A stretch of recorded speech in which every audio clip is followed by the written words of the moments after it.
Chennai central எதிரே ராஜீவ்காந்தி மருத்துவமனை அருகே பாலத்தின் கீழ் ஏற்பட்ட தீ விபத்தால் அந்த பகுதியை புகைமூட்டம் சூழ்ந்தது.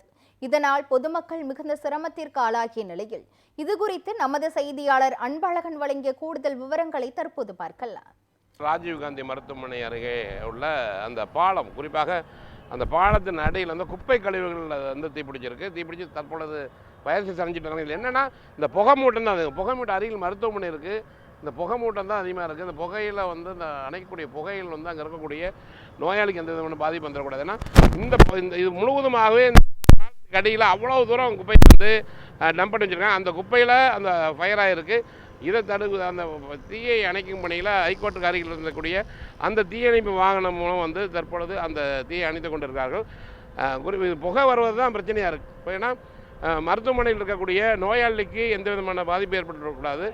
அதற்காக தான் அந்த பணியை தீயணைப்பு வீரர்கள் உடனடியாக அதற்குண்டான பணிகளை வந்து அங்கே செஞ்சுட்ருக்காங்க. அதே போல் காவல்துறையினரும் போக்குவரத்து வந்து சீர் பண்ணிகிட்டு இருக்காங்க. தீயணைப்பு அதிகாரி உடனே அதுக்கான பணியை தான் இறங்கிட்டு இருக்காங்க. ஏன்னா அந்த புகையினால் அது குறிப்பாக அந்த புகையை கட்டுப்படுத்துவது தான் மிக முக்கியமான ஒன்று. உடனடியாக இந்த காவலர்கள் வந்து தீயணைப்புத்துறைக்கு வந்து தகவல் தெரிவித்து தற்பொழுது தீயை அணைக்கும் பணியில் காவல்துறையினருடன், அதாவது தீயணைப்புத்துறையினருடன் காவல்துறை ஈடுபட்டு வருகிறார்கள்.